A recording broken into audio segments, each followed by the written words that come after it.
सोचो, अगर हमें 15 सालों के लिए बिना बिजली के रहना पड़े तो हमारी जिंदगी कैसी होगी। क्या हम इंसान बिना बिजली के सरवाइव कर पाएंगे या फिर मारे जाएंगे। चलिए जानते हैं। तो कहानी की शुरुआत कुछ पुराने दिनों के शिकागो में होती है, जहाँ सभी इंसानों के पास इलेक्ट्रिसिटी थी। यहाँ पर हम एक चार्ली नाम की बच्ची को देखते हैं जो कार्टून देख रही थी। वहीं उसका छोटा भाई डैनी आईपैड में गेम खेल रहा था और उनकी मॉम रेचल फोन पर किसी से बातें कर रही थी कि तभी उसका हस्बैंड बेन घबराता हुआ घर आता है और उन्हें बताता है कि उनके पास ज्यादा टाइम नहीं है। जिस पर रेचल उससे पूछती है कि तुम किस बारे में बात कर रहे हो। अचानक यहाँ बेन के घर में लाइट्स ब्लिंक होने लगती है और उसके लैपटॉप में भी कुछ फाइल्स डाउनलोड होने लगती है, जो अगले ही सेकंड में 100% डाउनलोड भी हो जाती हैं। जिसके बाद वो अपने लैपटॉप से यूएसबी निकालकर उसे एक मेटल के लॉकेट में लगाने लगता है। वहीं दूसरी ओर हाईवे पर माइल्स और उसका दोस्त अपनी कार से निकलते हैं, जहाँ उनके पीछे रुकी हुई गाड़ियों की लाइन लगी हुई थी, जिनकी हेडलाइट्स भी एक के बाद एक अपने आप बंद हो रही थी। आसमान में प्लेन्स भी इधर उधर क्रैश होने लगे थे, जमीन पर ट्रांसफार्मर्स फटने लगे थे और यहाँ तक कि विलीस टावर भी एकदम काला पड़ चुका था। इसके बाद हम धरती को अंतरिक्ष से देखते हैं, जहाँ धीरे धीरे धरती से बिजली गायब होती हुई नजर आ रही थी। अंधेरा यूएसए के नॉर्थ से होते हुए ईस्ट और साउथ में फैलता चला जा रहा था और चारों तरफ ऐसा समा हो गया था कि बिल्कुल कैंडल लाइट डिनर का माहौल था। लेकिन आज की जनरेशन यानी कि जेन जी के लिए इंटरनेट ना होने का मतलब है कयामत का आ जाना। इसके बाद हमें एक स्टोरी सुनाई जाती है, जिससे हमें पता चलता है कि उस ब्लैकआउट डे को 15 साल से ज्यादा हो गए हैं। ब्लैकआउट डे के बाद इलेक्ट्रिसिटी वापस आई ही नहीं, जिस वजह से इलेक्ट्रिसिटी से चलने वाली सभी चीजें बेकार हो गई थी। यहाँ तक कि लोगों के कार इंजन्स, जेट टर्बाइन्स और जरा सी बैटरीज भी बिल्कुल खराब हो गई थी। इन सब चीजों की वजह से बड़े पैमाने पर सभी के हालात बहुत खराब हुए। बीमारी बढ़ी लेकिन दवाइयाँ नहीं मिली। आग लगी लेकिन आग बुझाने वाली गाड़ियाँ नहीं थी। फैक्ट्रीज थी लेकिन वहाँ खाने के लिए कुछ नहीं था और सभी लोग हाथ से काम कर रहे थे। जिसके बाद जल्द ही सरकारें गिरने लगी और मिलिटियास बढ़ने लगी थी। ब्लैकआउट के बाद यूनाइटेड स्टेट्स 6 भागों में बंट चुका था, जो कि the Monroe Republic, the Georgia Federation, the Plains Nation, Texas, the California Commonwealth और बाकी बंजर जमीन थी। इन सभी शहरों के ऐसे हालात को देखकर ज्यादातर लोग यहाँ से कहीं और शिफ्ट हो चुके थे, जिनमें से एक बेन और उसकी फैमिली भी थी, क्योंकि वो वहाँ के विलेज एरिया में रहने लगे थे, जो कि द मोनरो रिपब्लिक एक पीसफुल कॉलोनी थी, जहाँ कुछ 100 लोग जाकर बस गए थे। यहाँ हमें पता चलता है कि बेन की वाइफ का कुछ साल पहले ही देहांत हो गया था और अब वो एक ब्रिटिश मेडिकल डॉक्टर मैगी को डेट कर रहा था। उसके बच्चे डैनी और चार्ली भी अब बड़े हो चुके हैं, लेकिन डैनी को अकेले रहना ज्यादा पसंद है, क्योंकि वो अस्थमा की बीमारी से गुजर रहा है। ऐसे ही एक दिन चार्ली अपने भाई के साथ जंगल में जाती है, जहाँ उन्हें एक एबेंडन वैन दिखती है। चार्ली उसके अंदर जाती है और वहाँ उसे एक मिनी फ्रिज मिलता है, जिसे देखकर उसे अपने बचपन की याद आने लगती है, जब ब्लैकआउट डे के बाद उसके मॉम डैड ने उसे वो पिघली हुई आइसक्रीम दी थी, क्योंकि वो उस वक्त की आखिरी आइसक्रीम थी। एक दिन जब चार्ली हर दिन की तरह जंगल में एक चक्कर लगाने जाती है, तब मोनरो मिलिटिया, जो कि मोनरो रिपब्लिक की मिलिट्री फोर्स है, वो कॉलोनी के अंदर आते ही धावा बोल देती है। मिलिटिया की कलाई पर एक टैटू गुदा हुआ था, जो कि मोनरो रिपब्लिक के मेंबर्स का सिंबल था, जिससे उन्हें पहचाना जा सकता था। अब क्योंकि ये मोनरो रिपब्लिक के सेटलमेंट का समय है, इसलिए वहाँ रहने वाले सभी लोगों को टैक्स के रूप में अपनी फसलें देना उनकी जिम्मेदारी है। हालांकि बेन जानता है कि ये टैक्स से कहीं ज्यादा है। बेन को लगता है कि उनके साथ कुछ बुरा होने वाला है, इसलिए वो अपने सबसे अच्छे दोस्त आरोन के पास जाता है और उसे वो लॉकेट दे देता है, जिसमें बेन ने मूवी के शुरू में वो यूएसबी लगाया था। बेन आरोन से कहता है कि चाहे कुछ भी हो जाए, तुम्हें इस लॉकेट को कुछ नहीं होने देना। तभी उस मिलिटिया ग्रुप का कैप्टन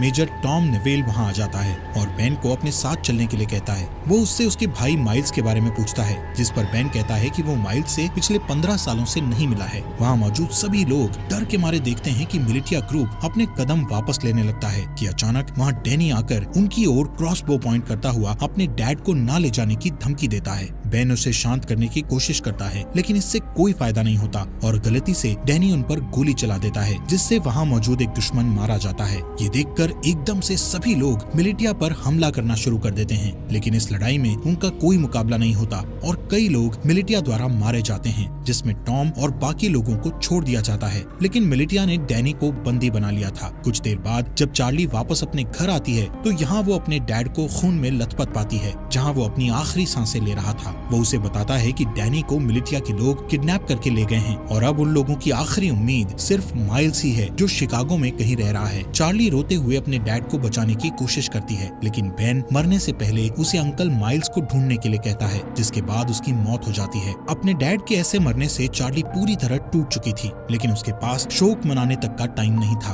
वो अपना सामान पैक करती है और अकेले बाहर निकलने के लिए तैयार हो जाती है, लेकिन मैगी और आरॉन उसे अकेले नहीं जाने देते, जिसके बाद वो खुद उसके साथ जाने को तैयार हो जाते हैं, जो चार्ली को बिल्कुल पसंद नहीं आता। इसके बाद तीनों खतरनाक रास्तों से होते हुए पूरे दिन सफर करते हैं, जिससे तीनों के बीच बॉन्ड और भी ज्यादा मजबूत हो जाता है। अगले दिन चार्ली जब पानी लेने के लिए झरने के पास जाती है तो उसे एक नेट नाम का लड़का दिखता है, जिसे देखकर वो वहीं रुक जाती है। अब क्योंकि पूरी दुनिया ब्लैकआउट में चली गई थी, इसलिए तब के बाद से हर इंसान को पहली बार में देखकर खतरा ही समझा जाने लगा था। यहाँ तक कि चार्ली जैसी लड़की के लिए बहुत सी चीजें दिमाग में होती हैं, लेकिन खुशकिस्मती से नेट सिर्फ उससे उसका नाम पूछता है और उसे जाने देता है। उस रात चार्ली और उसके दोस्तों को एक टूटा फूटा प्लेन मिलता है, जिसमें वो रात गुजारने की सोचते हैं, लेकिन बदकिस्मती से ये स्कैवेंजर्स ग्रुप का ठिकाना था, जहाँ उन लोगों को देखकर कुछ चोर यहाँ आते हैं और चाकू की नोक पर उनमें से एक चार्ली को उनसे दूर ले जाता है। मैगी को यहाँ कुछ खतरा महसूस होता है कि तभी वो अपने तेज दिमाग का इस्तेमाल करके उन चोरों को विस्की पिला देती है, जिसके ठीक बाद वो लोग उल्टी करते हैं और मर जाते हैं। वहीं दूसरी ओर आखिरी चोर चार्ली को मारने की कोशिश करता है कि तभी अचानक वहाँ नेट आ जाता है और उसे बचा लेता है। अगली सुबह नेट उन तीनों के साथ जाता है, क्योंकि यहाँ पता चलता है कि वो भी उनके साथ शिकागो जा रहा है। मैगी उसे अपनी टीम में देखकर कंफ्यूज हो जाती है, क्योंकि नेट उसके लिए बिल्कुल अनजान था, इसलिए वो चार्ली को वार्निंग देती है कि उसे ऐसे ही किसी पर भरोसा नहीं करना चाहिए। लेकिन कुछ देर बाद उसे याद आता है कि हर कोई बुरा नहीं है, इसलिए अब उसे नेट से कोई परेशानी नहीं थी। अगले सीन में जब मेजर टॉम और उसकी आर्मी आराम कर रही थी तो डैनी इस बात का फायदा उठाकर वहाँ से भागने की कोशिश करता है और हथकड़ियों का ताला खोलकर भाग जाता है। लेकिन कुछ दूर और भागने के बाद उसे अस्थमा का दौरा पड़ता है और वो वहीं एक घर के पास गिरकर बेहोश हो जाता है। कुछ घंटों बाद जब उसकी आंख खुलती है तो वो अपने सामने एक लड़की को उस पर बंदूक ताने देखता है। वो लड़की अपना नाम ग्रेस बताते हुए उससे पूछती है कि वो कहाँ से आया है, जिस पर डैनी बताता है कि कुछ लोगों ने उसे किडनैप कर लिया था, जिनसे बचता हुआ वो यहाँ आया है।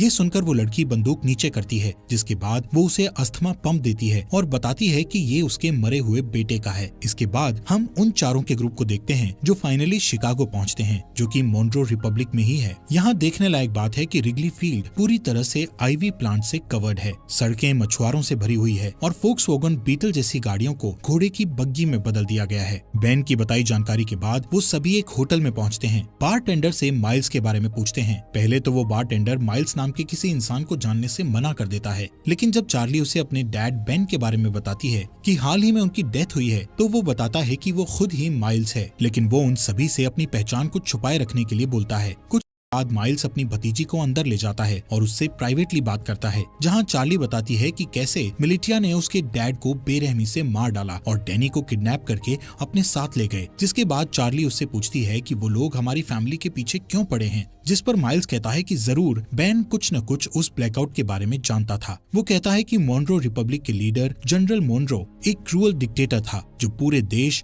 और पूरी दुनिया को अपने कब्जे में करना चाहता था, लेकिन उसके लिए उसे कुछ हथियारों की जरूरत थी, जैसे कि फाइटर प्लेन्स, टैंक्स और यहाँ तक न्यूक्लियर बॉम्ब्स। और क्योंकि बेन अकेला ऐसा इंसान था जो ब्लैकआउट क्यों हुआ था उसके बारे में जानता था और मोनरो को विश्वास था कि वो इससे निपट सकता है। ये सब सुनने के बाद चार्ली अपने भाई डैनी को लेकर और ज्यादा चिंतित हो जाती है और अपने अंकल से उसकी मदद करने के लिए कहती है, लेकिन सरप्राइजिंगली वो उसकी मदद करने से साफ मना कर देता है, क्योंकि उसका मानना था कि ये काम बहुत रिस्की है और वो इस काम को करने के लायक नहीं है। जिससे नाराज होकर चार्ली वापस अपने ग्रुप के पास जाने के लिए तैयार हो जाती है। उसे परेशान देखकर नेट माइल्स के पास बिल्कुल लड़ने के मूड में जाता है, लेकिन तभी माइल्स नेट का हाथ पकड़कर उठता है, जहाँ पता चलता है कि नेट भी मोनरो मिलिटिया का मेंबर है और वो चार्ली और उसके दोस्तों के साथ मिलकर माइल्स तक पहुँचना चाहता था। ये जानकर हर कोई हैरान हो जाता है, लेकिन इससे पहले कि वो कुछ कर पाते नेट वहाँ से भाग जाता है। अब मिलिटिया को उनकी लोकेशन का पता होने के बावजूद भी माइल्स अपनी जगह को छोड़ने से मना कर देता है, क्योंकि उसका मानना था कि वो अकेला ही पूरी फौज का सामना कर सकता है। चार्ली और बाकी लोग भी माइल्स की मदद करने को तैयार थे,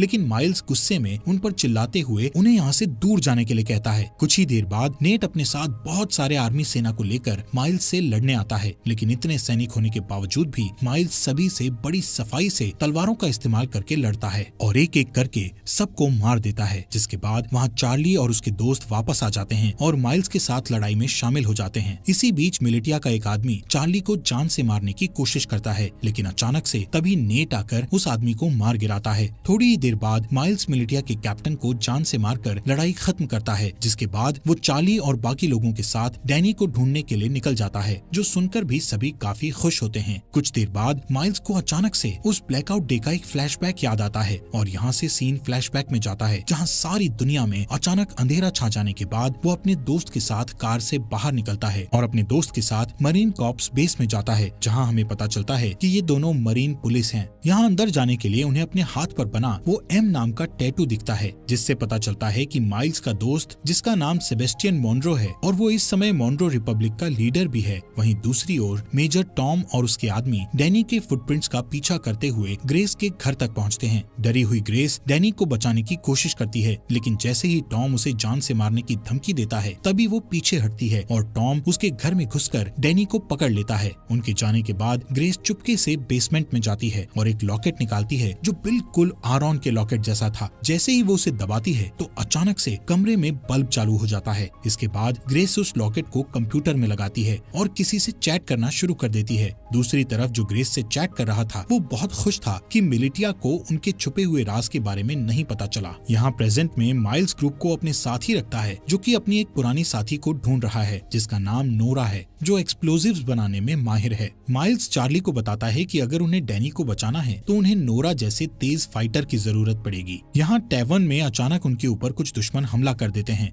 लेकिन इस बार भी माइल्स सबको हरा देता है। तभी वो एक आदमी को पकड़ता है और उसका गला घोटते हुए नोरा की लोकेशन पूछता है। यहाँ हमें पता चलता है कि नोरा को भी मिलिटिया ने पकड़ रखा है और इस समय वो मिलिटिया में एक नौकर बनकर रह रही है। उस रात माइल्स अकेले ही बाहर जाने का फैसला करता है, ये कहते हुए कि वहाँ जाना खतरे से खाली नहीं है। जिसके बाद वो रेडी होकर बाकी ग्रुप के लोगों को लॉवेल इंडियाना में अगले 2 वीक बाद मिलने के लिए कहता है। हालांकि अगली सुबह जब मैगी और आरॉन जागते हैं तो उन्हें पता चलता है कि जिद्दी चार्ली भी माइल्स के साथ निकल गई है, जो चीज उन्हें बिल्कुल अच्छी नहीं लगती। अब उनके पास कोई चारा नहीं बचा था, इसलिए आरॉन मैगी को लॉकेट देता है जो कि बेन ने उसे दिया था। वो ये भी बताता है कि बेन ने उन्हें ग्रैंड पार्क में एक लेडी से मिलने के लिए भी कहा था, जो और कोई नहीं बल्कि ग्रेस ही है। हालांकि दोनों अभी भी चार्ली को लेकर चिंतित हैं, लेकिन उन्हें लगता है कि वो ठीक हो जाएगी और इसके बदले वो ग्रेस को ढूंढने के लिए ग्रैंड पार्क जाने लगते हैं। ये दोनों ग्रेस को ढूंढने निकल जाते हैं, जहाँ इन्हें लगता है कि ग्रेस ही वो की हो सकती है जिससे अर्थ पर इलेक्ट्रिसिटी को वापस लाया जा सकता है। वहीं दूसरी ओर जब मेजर टॉम अपनी सेना को लीड करते हुए अपने अड्डे की ओर जा रहे थे कि तभी अचानक एक गोली चलने की आवाज सुनाई देती है, जो सुनते ही वो लोग अपना रास्ता बदलकर उस गन शॉट की आवाज का पीछा करते हैं। जिसका पीछा करते करते वो लोग एक छोटे से घर तक पहुंचते हैं, जहां इन्हें पता चलता है कि इस मॉन्रो रिपब्लिक में आम इंसान अपने पर्सनल बंदूकें और गोला बारूद नहीं रख सकते। इसी वजह से सभी लोग क्रॉसबोज और दूसरे हथियारों का इस्तेमाल करते हैं। इसी के चलते मेजर टॉम उस घर के मालिक को धमकी देता है कि वो अपने घर के सभी हथियारों भी मारा जाएगा, इसलिए वो अपने घर से एक बंदूक निकालकर बाहर खड़े एक आदमी को गोली मार देता है कि तभी मेजर टॉम उस आदमी को गोली मारकर उड़ा देता है। इन सब चीजों के बाद हम वहीं डरे हुए डैनी को देखते हैं। अगले सीन में मिलिटिया के अड्डे पर हमें फॉर्मली जनरल मॉन्रो से मिलवाया जाता है, जिसका हाथ इन सभी बुरी चीजों में है। मॉन्रो वहाँ मौजूद एक आदमी से अपने हथियारों के बारे में पूछता है, लेकिन जब वो डरा हुआ आदमी उसका कोई जवाब नहीं देता तो वो उसे बेरहमी से जान से मार देता है। जिसके बाद वो दूसरे रूम में अपने एक दूसरे वर्कर के पास जाता है, जहाँ हमें पता चलता है कि ये बेन की वाइफ रेचल है, जिसे हम मरा हुआ मानते हैं। यहाँ मॉन्रो रेचल को बताता है कि बेन मर चुका है और ये सुनकर रेचल बहुत परेशान हो जाती है। इस दौरान चार्ली पूरे दिन जंगल में घूमती हुई आखिर में अपने अंकल को ढूंढती है, जहाँ माइल्स उससे गुस्सा था क्योंकि उसने उसकी बात नहीं सुनी थी। लेकिन जब चार्ली बताती है कि उसके भाई को अस्थमा का दौरा पड़ता है तो वो शांत हो जाता है। कुछ देर बाद उन्हें ढेर सारे मजदूर दिखते हैं जो हाथों से हेलीकॉप्टर को खींचकर ले जा रहे थे।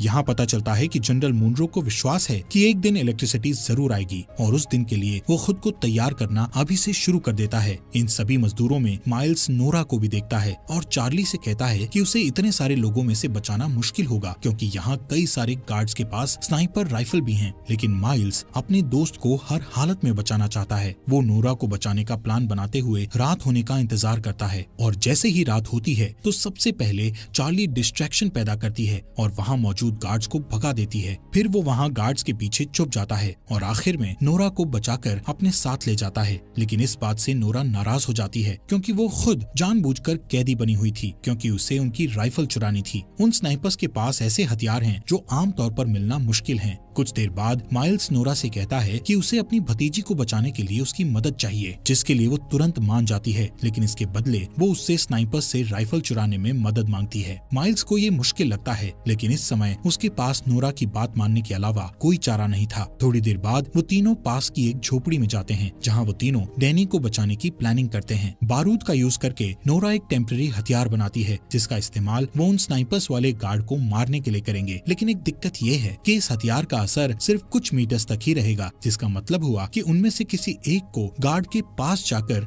उन्हें गोली मारनी होगी। वो लोग प्लान करते हैं कि माइल्स और नोरा आसानी से उनकी पकड़ में आ जाएंगे, लेकिन चार्ली उनका आखिरी ऑप्शन होगा। यहाँ से जाने से पहले माइल्स उनसे कहता है कि जैसे ही वो सभी गार्ड्स मर जाएंगे तो वो सभी पहरेदारों को निकाल लेंगे। कुछ ही देर बाद चार्ली अपने हथियार को स्लीव्स के अंदर छुपाती है और एक खोया हुआ इंसान होने का नाटक करती हुई पहरेदारों के पास जाती है, जिसके बाद वो तुरंत हथियार लेकर गार्ड्स के पास जाती है और तुरंत उन्हें मार देती है। इससे पहले कि बाकी गार्ड्स कुछ कर पाते, वहाँ नोरा और माइल्स आकर उन पर हमला कर देते हैं। इस लड़ाई के बाद जब वो लोग सभी मजदूरों को आजाद कर रहे थे तो नोरा ये रिवील करती है कि उसने अपने रेबल के लिए स्नाइपर चोरी की थी। वहाँ ग्रैंड पार्क में जब ग्रेस अपने कंप्यूटर पर टाइप कर रही होती है तभी कोई आदमी उसके घर में घुसकर उसके सामने आता है। उस आदमी के पास भी सेम वही लॉकेट था जो उसकी टेजर स्टिक एनर्जी छोड़ रहा था। दूसरी ओर माइल्स नोरा को रेबल का साथ छोड़ने के लिए मनाने की पूरी कोशिश करता है लेकिन वो मना कर देती है। यहाँ हमें पता चलता है कि पहले ये दोनों कपल थे लेकिन ब्लैकआउट के बाद उन्हें ब्रेकअप करना पड़ा। ऐसे ही कुछ देर बाद वो दोनों रेबल के ठिकाने पर पहुंच जाते हैं जहाँ उन्हें एक पादरी मिलता है। पादरी खुश था कि नोरा स्नाइपर गन लेकर आई है, लेकिन बुरी खबर ये थी कि उनकी सेना पर अभी भी लगातार हमला किया जा रहा है। जब ग्रुप ठिकाने पर पहुंचता है तो उन्हें अंदर कुछ घायल आदमी बैठे मिलते हैं। पादरी यहाँ ये भी बताता है कि इन सभी आदमियों में से एक आदमी गायब है, जो सुनकर माइल्स तुरंत सभी को ये जगह छोड़ने के लिए कहता है क्योंकि उसका मानना है कि मिलिटिया उसके आदमियों से पूछताछ कर रही है और इस जगह से भागने का यही सही समय है। नोरा इस बात के लिए मान जाती है लेकिन उससे 30 मिनट मांगती है क्योंकि वो घायल आदमियों को ठीक करना चाहती थी। बदकिस्मती से उसका ये डिसीजन गलत साबित होता है क्योंकि कुछ ही मिनटों के बाद कैप्टन एडम मिलिटिया के साथ दिखाई देता है। उन्हें कुछ देर रोकने के लिए माइल्स अपने बेस्ट शूटर को स्नाइपर के साथ ऊपर भेजता है और उसका ये प्लान काम करता है क्योंकि ऊपर भेजा गया वो स्नाइपर मिलिटिया के कई लोगों को घायल कर देता है, जिससे उन्हें पीछे हटने पर मजबूर होना पड़ता है। इस लड़ाई के चलते रात हो जाती है। यहाँ बेसमेंट के अंदर माइल्स और बाकी लोग दीवार के सहारे एक सुरंग बनाने की कोशिश करते हैं ताकि एक तरफ से दूसरी तरफ जा सकें, लेकिन उनका ये प्लान पूरी तरह से फेल हो जाता है क्योंकि दीवार में सुरंग खोदते समय दीवार गिरने लगती है और माइल्स उस गड्ढे में गिर जाता है, जिससे उनकी पूरी मेहनत खराब हो जाती है। ठीक इसके बाद छत पर बैठे स्नाइपर की मौत हो जाती है, जिसके बाद कैप्टन एडम और उसके लोग बेसमेंट में घुस जाते हैं। लेकिन माइल्स जो बहुत बढ़िया तलवारबाज है वो कुछ आदमियों को नीचे गिराता है और एडम को बंदी बना लेता है। फिर वो उसे दूसरे रूम में बंद कर देता है और यहाँ से भागने के तरीके सोचने लगता है। यहाँ हैरानी की बात ये होती है कि एडम माइल्स को पहचान लेता है, जिससे कमरे में मौजूद सभी लोग हैरान रह जाते हैं। ये देखकर चार्ली उनसे पूछती है, तुम एक दूसरे को कैसे जानते हो? यहाँ कहानी एक अलग मोड़ लेती है जहाँ एडम ये रिवील करता है कि पहले माइल्स जनरल मुनरो का राइट हैंड था।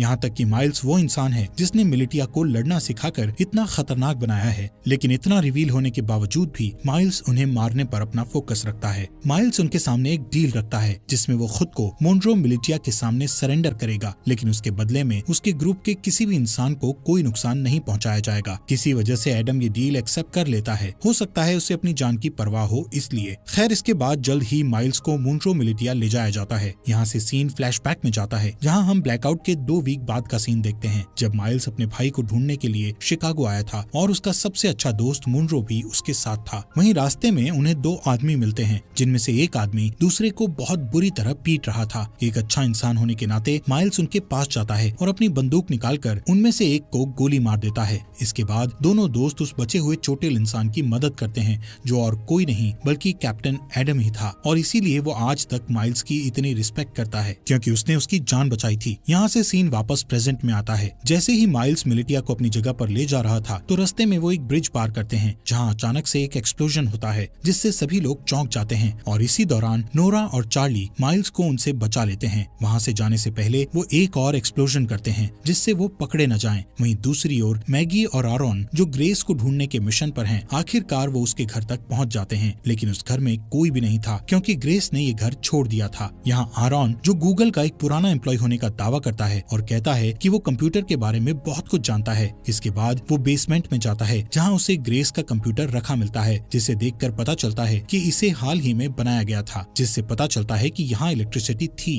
हालांकि जब वो कई घंटों तक कंप्यूटर की जांच पड़ताल करता है तो उसे वहाँ कोई सुराग नहीं मिलता। आरॉन थक जाता है और ऊपर जाकर वो कंप्यूटर मैगी को दिखाता है। तभी उसका लॉकेट चमकने लगता है और पास में रखे हेडफोन में गाना बजना शुरू हो जाता है, जहाँ मैगी के आईफोन में जान सी आ जाती है, जिसकी वजह से वो कई सालों बाद अपने बच्चों को देखती है।